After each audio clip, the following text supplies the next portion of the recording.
Oke, kemudian untuk soal yang nomor 11. Di soal nomor 11 ini dia anak-anak ya, laki-laki usia 4 tahun. Dia dibawa ibunya ke puskesmas, keluhannya adalah lemas sudah sejak 1 minggu yang lalu. Berat badannya 10 kg untuk usia 4 tahun itu sangat rendah.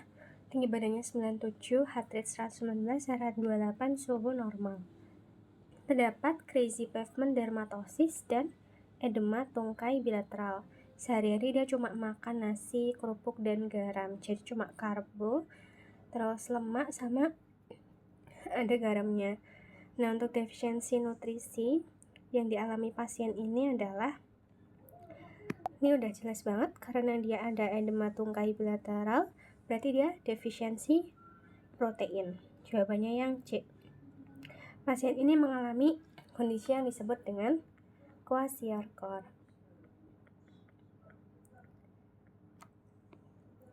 Nomor 12. Tuan Grapto dia usia 35 tahun. Keluhannya lemas sejak 4 hari. Ada mual, tangan kram, sama nyeri perut. Dia punya riwayat batu ureter, udah dioperasi 4 bulan yang lalu. Nah, untuk pemeriksaan fisiknya nggak ada kelainan, tapi di EKG itu ada pemendekan interval QT. Pada pemeriksaan lab juga ada kalsium serumnya 21,3. Dia kalsiumnya tinggi ya. Nah, untuk etiologi yang paling mungkin mendasari keluhan pasien ini adalah, di sini yang khas adalah dia ada pemendekan interval QT.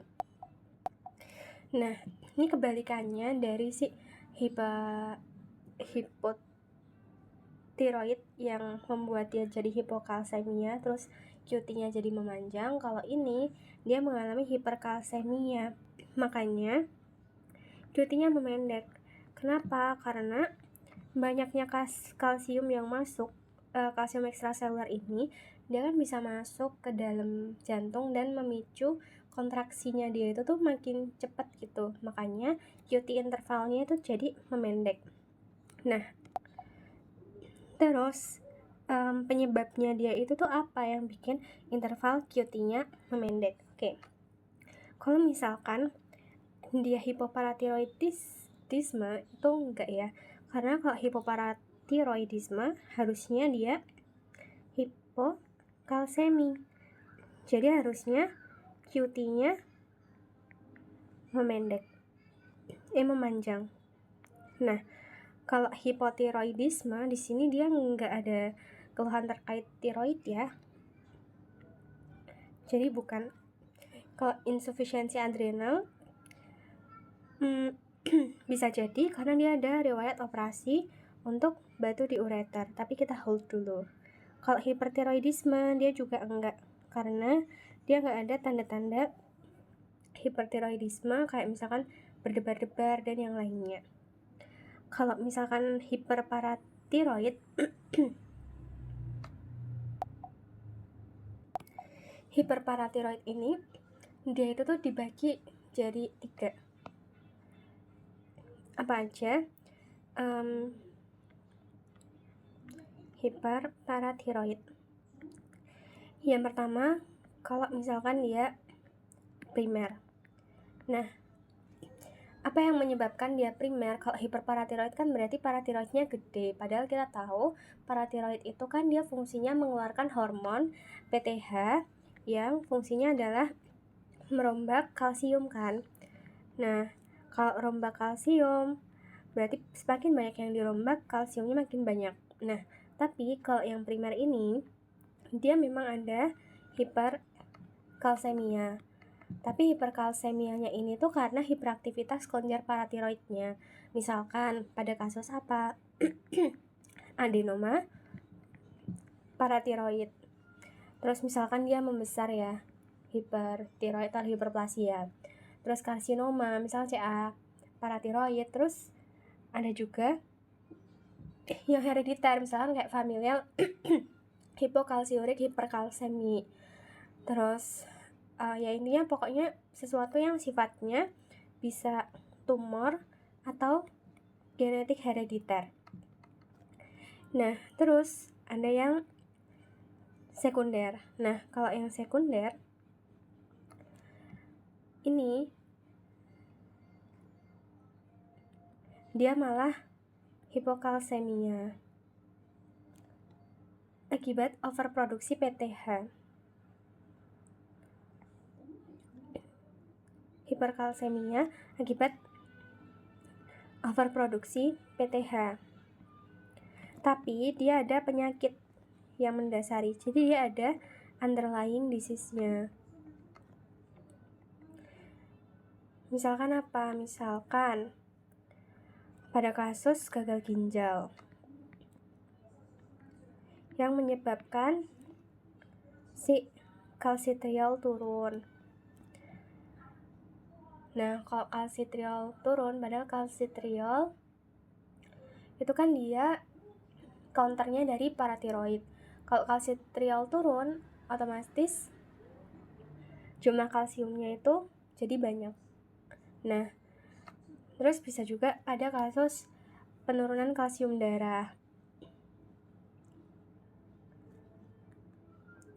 Jadi penurunan kalsium darah, misalkan kayak low intake gitu. Terus defisiensi vitamin D, atau ada hambatan dalam resorpsi tulang. Nah, untuk yang ketiga itu ada yang tersier. Tersier ini dia karena hiperparatiroidnya itu tuh nggak ditanganin gitu. Jadi PTH-nya itu dibiarkan tinggi terus menerus. Nah, dan kadang itu tuh dia bisa setelah transplantasi ginjal misalkan.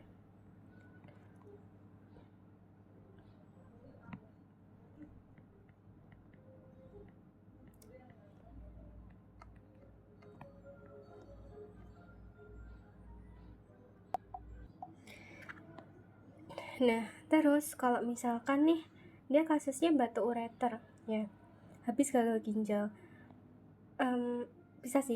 bisa bikin gagal ginjal juga kan kalau batu ureter itu. Nah, cuma sebenarnya apa sih yang bikin batu ureter di sini tuh jadi kata kuncinya. Jadi batu ureter itu kan dia macam-macam ya. Ada yang dia dari asam urat, ada yang dia dari kalsium. Nah, salah satu batu yang paling sering ditemukan itu kan dia batu ginjal kalsium ya, batu kalsium. Misal kalsium oksalat atau kalsium fosfat. Nah, untuk batu kalsium ini dia itu paling sering ternyata berhubungan sama paratiroid hormon. Jadi pada orang-orang yang dia itu tuh ada batunya, setelah dicek loh ternyata ada alasan nih kenapa kok dia gampang banget terbentuk batu kalsium gitu. Ternyata habis dicek orang ini mengalami hiperparatiroid juga gitu. Nah, tapi hiperparatiroid yang tipe apa? Nah, kan kalau batu ini kan dia terbentuk karena ada supersaturasi dari kalsium kan, kalsium serum yang tinggi. Karena hiperparatiroid dia menyebabkan kalsium ini bisa mengendap di urin dan membentuk batu. Jadi biasanya pada orang-orang dengan hiperparatiroid yang primer. Jadi mereka kadang suka belum ketahuan kalau hiperparatiroid.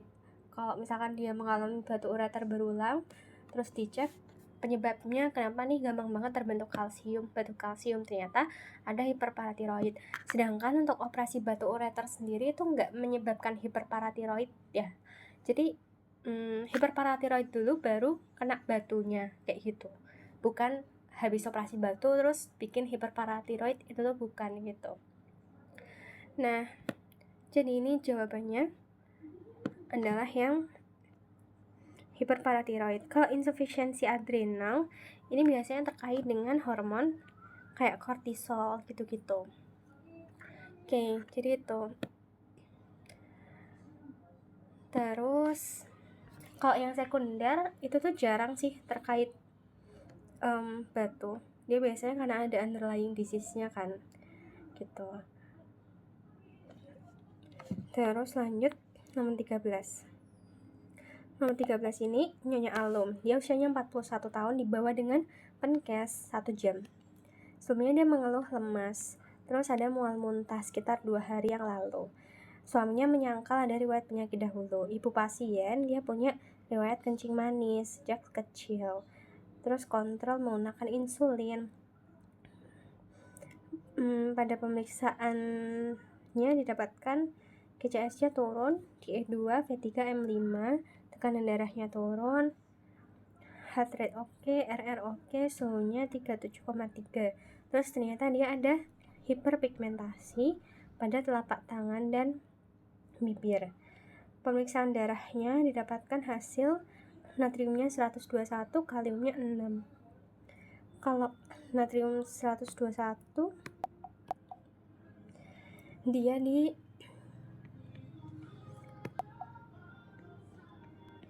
135 sampai 145 normal. Jadi dia hiponatremi. Sedangkan untuk kalium dia nilai normalnya adalah di 3,5 sampai 5. Jadi dia hiperkalemia ringan.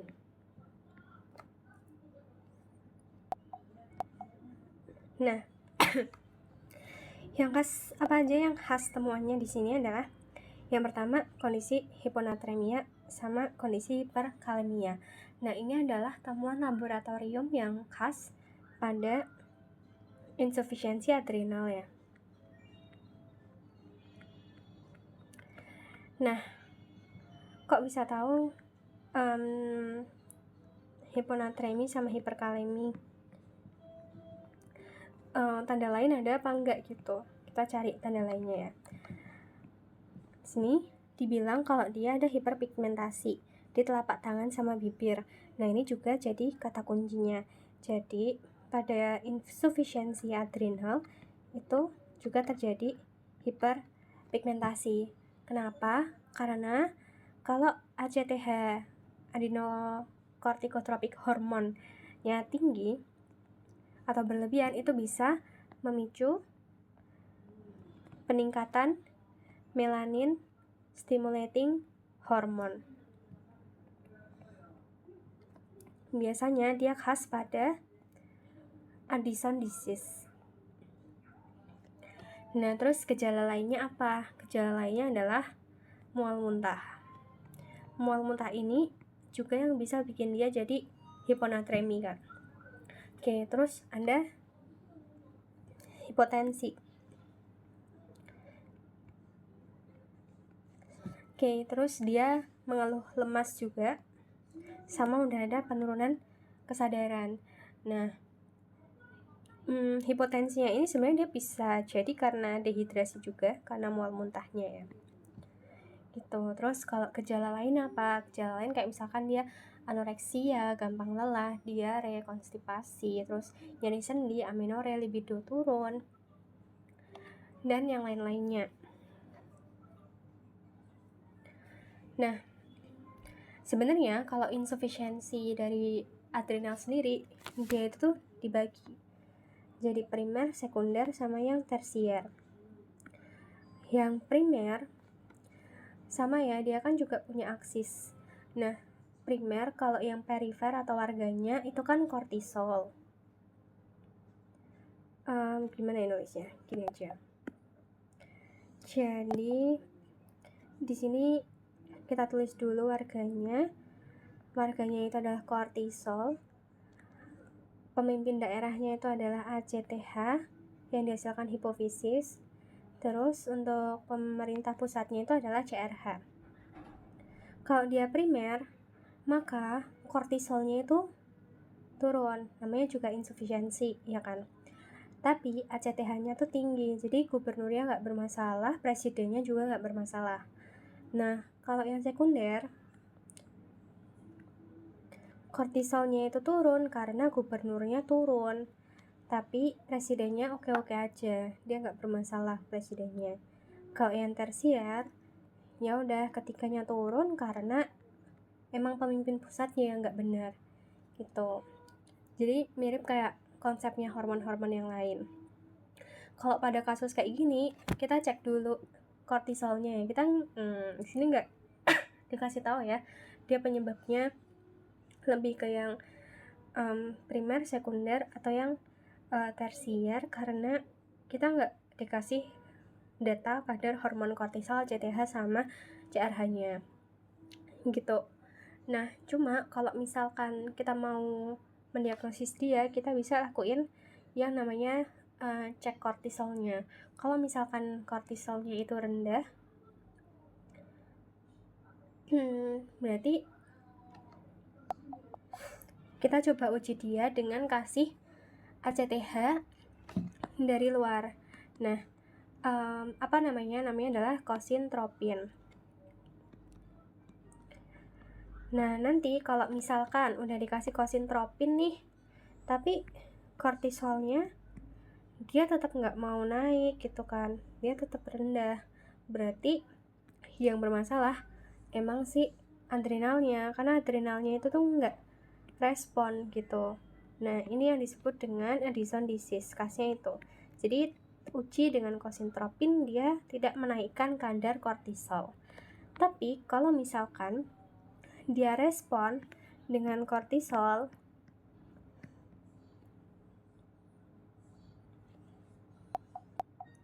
berarti ya udah memang dia kekurangan aja gitu ACTH-nya kurang aja. Berarti kita salah ini gubernurnya. Gubernur, kenapa kamu nggak mau menghasilkan ACTH gitu? Apakah memang salah gubernurnya kah, ataukah memang jangan-jangan dari pusatnya ada sesuatu gitu? Jadi kita bisa lakukan pemeriksaan tambahan, misalkan apa? Misalkan MRI untuk pituitari. Siapa tahu di hipotalamus atau pituitari ditemukan massa tuh di situ, atau gimana yang mengganggu produksi dari si kortisol dan ACTH-nya itu tadi. Oke. Terus kalau misalkan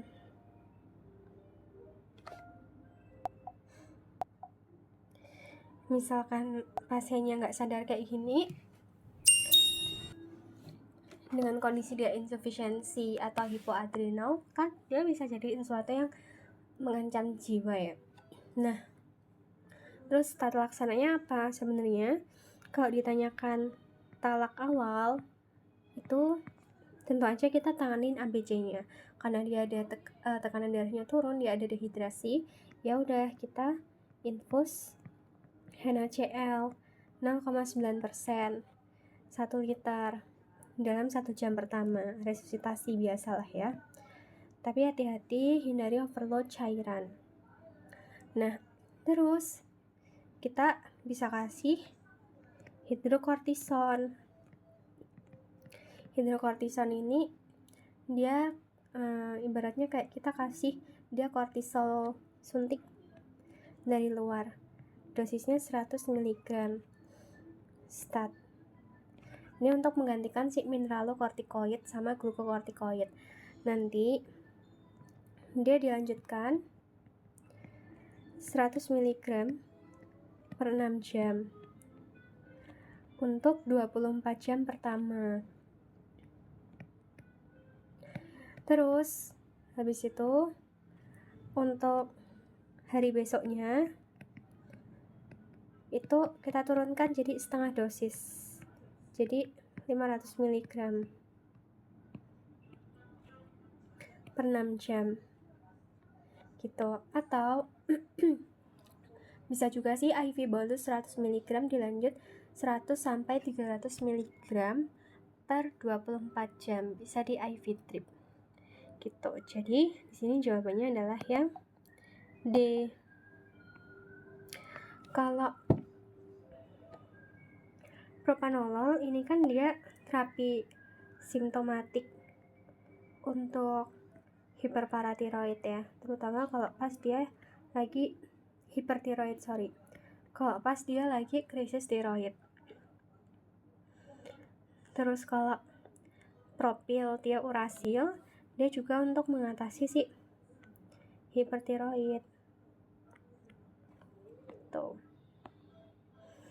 Nomor 14, Tuan Calderano, dia usianya 38 tahun, Keluhannya lemas dan mual muntah 1 hari yang lalu. Dia sering merasa haus 1 bulan terakhir. Istrinya mengatakan BB-nya turun 3 kg 1 bulan ini. 1 minggu yang lalu dia sempat sakit batuk sama ada demam tinggi. Pemeriksaan dia mengalami Penkes E24V2.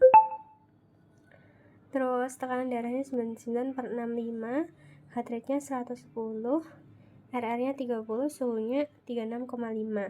Di pemeriksaan fisik, mukosa mulutnya kering sama turgor merambat, jadi ada dehidrasi.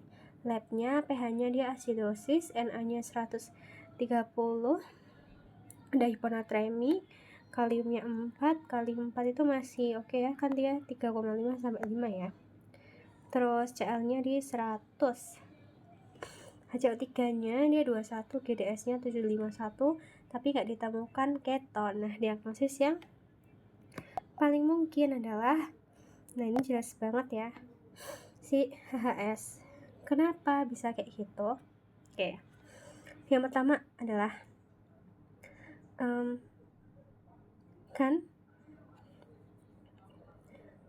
dan itu lemas sama mual muntah.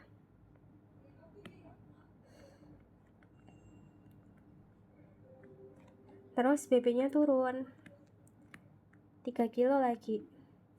GDS-nya kok tinggi banget, dia 751. Nah, kalau si krisis hiperglikemia itu kan kita bagi jadi KAD sama ada yang namanya HHS ya. Nah, kalau KAD itu biasanya kalau krisis hiperglikemia ini kan, kalau yang KAD itu kan dia berarti gula darahnya itu yang nggak terlalu tinggi sebenarnya. Jadi untuk GDS-nya dia di sekitar 300 sampai 600. Kalau HHS itu tuh lebih tinggi, 600 sampai 1200. Nah, terus di KAD itu tuh memang ada gejala asidosis. Nah, sebenarnya pada pasien ini dia kan 7,1 ya pH-nya. Padahal normalnya itu 7,35 sampai 7,45. Sebenarnya dia udah asidosis sih. Terus HCO3-nya dia di 21, padahal normalnya dia di sekitar 22 sampai 28 ya. Turun dikit sih, cuma di sini kita nggak dikasih tahu kan kadar CO2-nya itu berapa gitu. Jadi kita nggak bisa nentuin dia itu tuh tipe asidosisnya yang apakah yang metabolik, apakah dia yang respiratorik gitu. Walaupun kalau misalkan masalahnya metabolik mungkin dia akan lebih ke metabolik ya, tapi kan dia nggak terlalu turun HCO3-nya gitu. Sedangkan kalau di KAD dia khas banget biasanya asidosisnya itu yang metabolik. Nah, kalau si HHS dia nggak ada asidosis sih biasanya.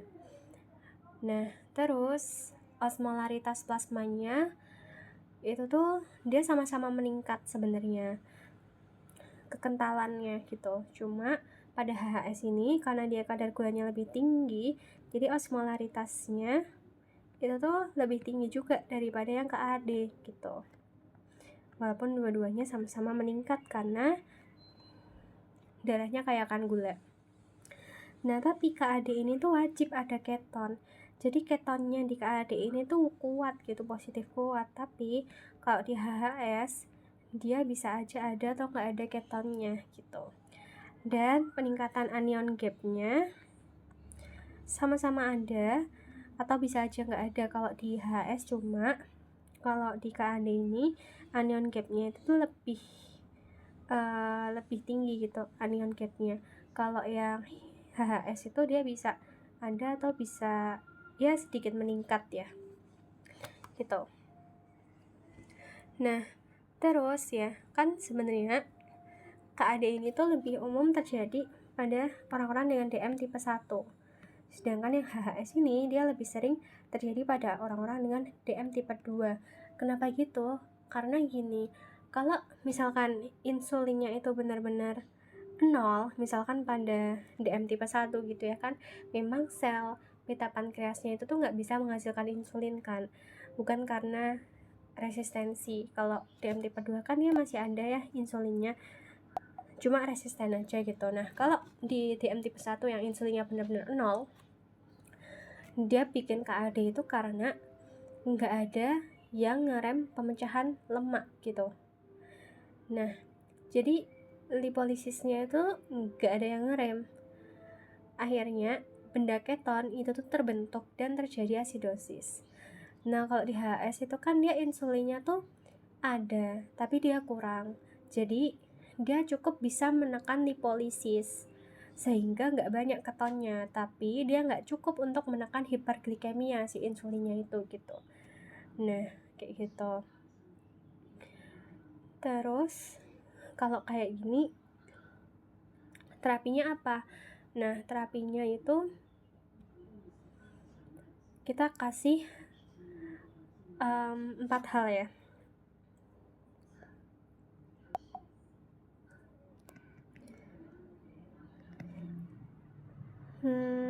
Yang pertama adalah rehidrasi. Terus rehidrasi ini dia wajib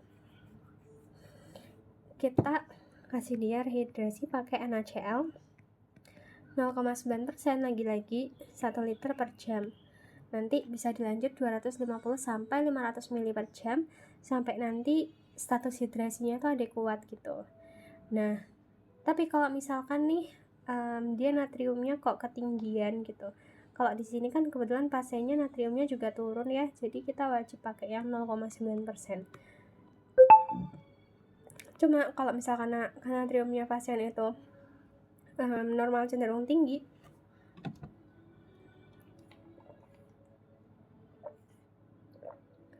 kita bisa ganti pakai NaCl yang 0,45% gitu. Nah terus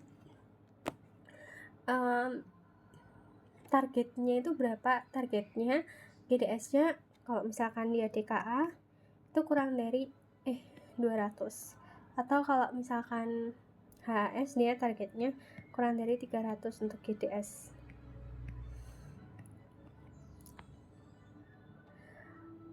gitu. Kalau misalkan udah mencapai segini nih GDS nya, kita nanti harus ganti cairannya. Kita ganti pakai yang D5%, 100 sampai 200 ml per jam. Nah kalau misalkan mau pakai yang 0,45 ini dia pakai setengahnya dari ini ya, jadi kita kasih 250 sampai 500 ml per jam, sama sih kayak maintenance-nya setelah yang resusitasi awal ini. Nah terus setelah itu kita cek dulu kalium ya sebelum kita kasih insulin. Nah kalium ini kita pastiin bahwa urine outputnya harus normal lebih dari 50 ml per jam. Nah, kita punya 3 angka di sini. Kurang dari 3 mili ekivalen per liter, 3 sampai 4,5 sama lebih dari sama dengan 4,5. Kalau dia 4, lebih dari sama dengan 4,5, ya udah kita nggak perlu koreksi. Jadi kita langsung aja kasih terapi selanjutnya, yaitu insulin.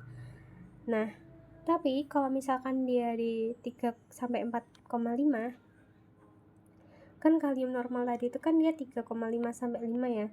Kalau dia di 3 sampai 4,5, kita harus jaga dia, pertahankan supaya dia nggak hipokalemi. Makanya ini belum cukup kalium segini itu. Jadi kita tetap kasih dia 20 sampai 30 mili ekivalen KCl tiap liter cairan IV. Nah, kalau misalkan dia kaliumnya turun atau hipokalemia, kita wajib untuk tunda insulin. Kenapa? Karena insulin ini dia itu bisa bikin hipokalemia. Makanya supaya pasiennya nggak hipokalemia dan nggak jadi ARES, kita harus berikan dia cukup kalium dulu sebelum kita kasih insulin. Nah, itu penting untuk mencegah dia supaya nggak keras. Nah, kita kasih berapa? Sama dosisnya kayak ini. Kita kasih 20-30 ml ekivalen per jam sampai nanti dia mencapai lebih dari 3,5. Terus kita lanjutkan insulin. Kalau misalkan kaliumnya udah lebih dari sama dengan 3, tapi dilanjutin insulinnya tetap harus sambil dikasih si KCL ya. Tuh. Nah, terus yang ketiga baru deh kita kasih insulin kalau kita pastikan dia udah aman kaliumnya. Nah, insulin ini kita kasih dia bolus IV 0,05 sampai 0,1 unit per kgbb. Dilanjutkan dengan insulin drip.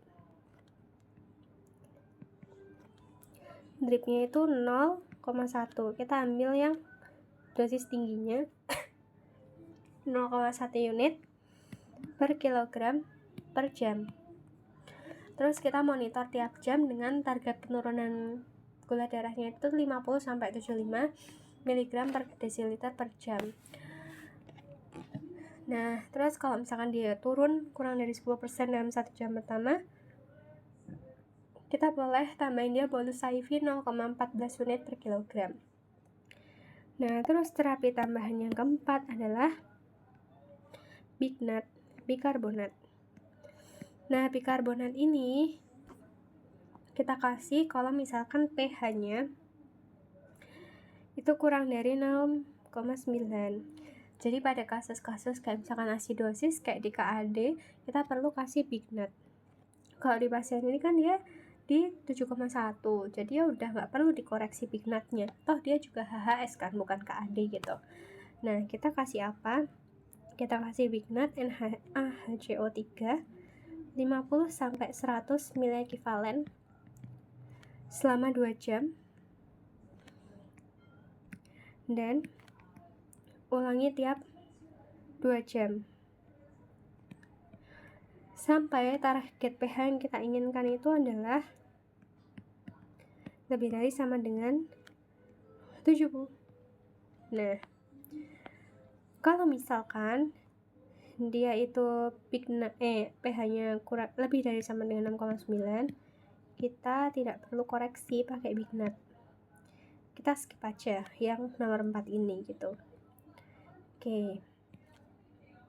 Jadi tadi jawabannya yang HHS ya. Terus nomor 15. 15 ini dia anak perempuan usia 6 tahun. Dia dibawa ibunya ke poli. Keluhannya tuh keluar darah dari kemaluan 12 jam yang lalu, padahal umurnya masih 6 tahun nih. Terus karena itu tuh si pasiennya ini tuh suka dibully sama temennya karena payudaranya juga udah mulai besar. Ternyata udah muncul rambut halus nih di aksila sama kemaluan, tanda seks sekundernya udah muncul, tender stage 3 terus sama 2 gitu. Tapi genital eksternalnya dalam batas normal. Tinggi badannya itu di persentil 90, BB dan PMI-nya di persentil 95. Terus dokternya itu memberi leuprolid IV sama ditemukan peningkatan LH serum. Nah, ini kasus-kasus gangguan hormon seks ya, si gangguan gonad-gonatan. Oke, kita analisis soalnya. Yang pertama adalah LH serum, dia dikasih leuprolid IV. Nah, leuprolid IV ini dia itu adalah agonis GnRH. Jadi dia itu tuh merangsang hipofisis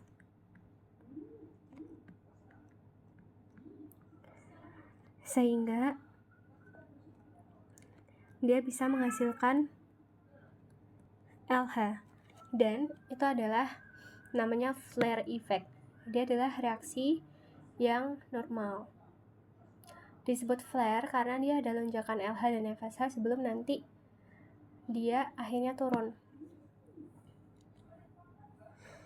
gitu.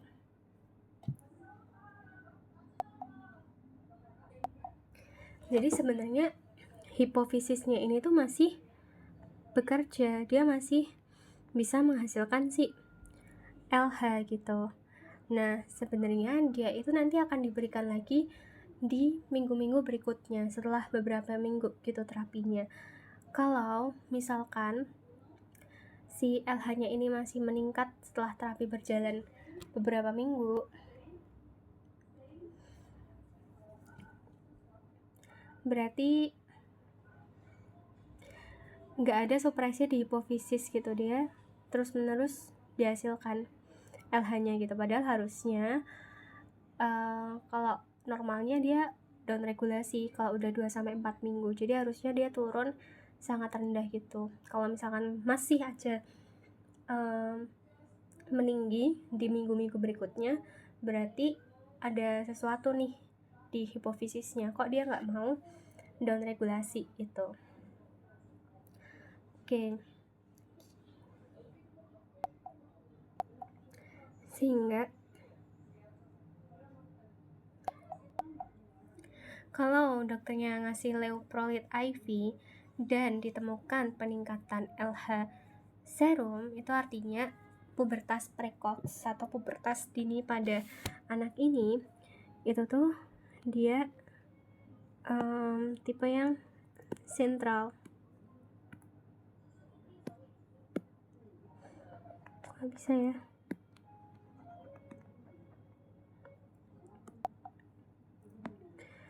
Dia tipe yang sentral.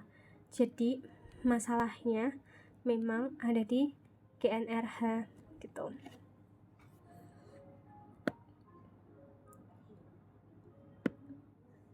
Jadi sebenarnya sumbu si HPH aksisnya itu tuh aktif gitu kan.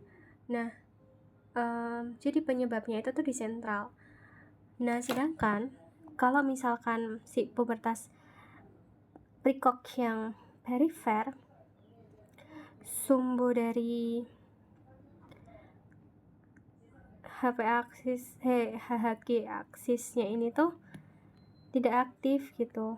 Jadi dikasih leuprolid pun dia akan tetap rendah karena kan memang belum waktunya dia untuk pubertas gitu kan gitu. Jadi memang si hipofisisnya itu tuh belum menghasilkan. Jadi permasalahannya ya murni ada di estrogen progesteronnya dia gitu.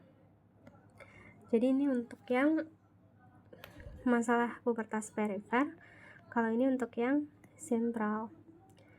Jadi ini jawabannya adalah yang di gangguan pulsatilitas dari GnRH atau gangguan aktivasi dari GnRH yang dia udah aktif terlalu dini, makanya dia jadi menyebabkan dihasilkannya LH, ya nanti LH itu juga akan merangsang gonad gitu. Jadi tipe yang sentral atau GnRH yang independen. Nah, penyebabnya apa? Ya macam-macam sih, bisa aja mungkin di sentralnya dia ada tumor atau ada lesi gitu, atau macam-macam lah. Nah, kalau gejala klinisnya peningkatan hormon seks itu kan ya pada umumnya dia ada peningkatan laju pertumbuhan, terus mungkin kalau misalkan anaknya itu masih kecil tapi udah menstruasi, pokoknya pubertasnya itu tuh lebih awal gitu. Nah, untuk gold standarnya ya dengan pengukuran kadar LH, FSH, estradiol, testosteron, dan lain-lain sebagainya. Terus kalau perlu karena dia sebabnya sentral, kita juga bisa lakuin pemeriksaan penunjang lain, misalkan MRI gitu, untuk tahu ada sesuatu nggak di kepalanya gitu, misal ada indikasi gitu deh.